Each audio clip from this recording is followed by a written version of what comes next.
దేవుని బిడ్డలారా, ఈ దినము కీర్తనలు 102 మొదటి 2 వచనాలను ధ్యానిద్దాం. యెహోవా నా ప్రార్థన ఆలకింపుము, నా మొర నీ యొద్దకు చేరనిమ్ము. నా కష్టదినములు నాకు విముఖుడవై ఉండకుము. నాకు చెవియొగ్గుము, నేను మొర్లిడు నాడు త్వరపడి నాకు తరుమిమ్ము. దేవునికి మహిమ కలుగును గాక. దేవుని బిడ్డలారా, నిజముగా కీర్తనకారుడు దుఃఖము చేత ప్రాణము సొక్కినవాడై దేవునికి మొరపెడుతూ ఉన్నాడు. మన జీవితాల్లో కూడా ఇలాంటి పరిస్థితులు ఎన్నో ఎదురవుతూ ఉంటాయి. కష్టకాలంలో, వేదన కాలంలో, దుఃఖ కాలంలో, కన్నీరు తప్ప ఏవి మిగిలని కాలంలో నిజముగా దేవునికి చేయాల్సిన ప్రార్థన, కీర్తనకారుడు ఎంతో అద్భుతంగా దేవునికి ప్రార్థన చేస్తూ ఉన్నాడు.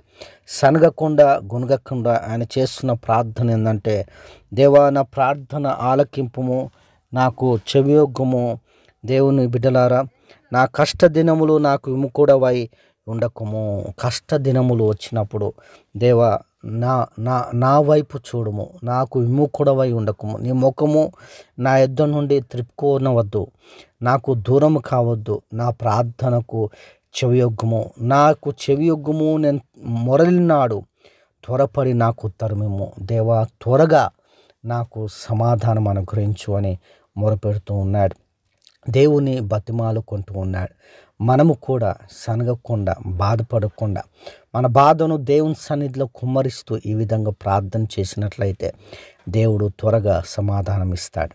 ఆమేన్.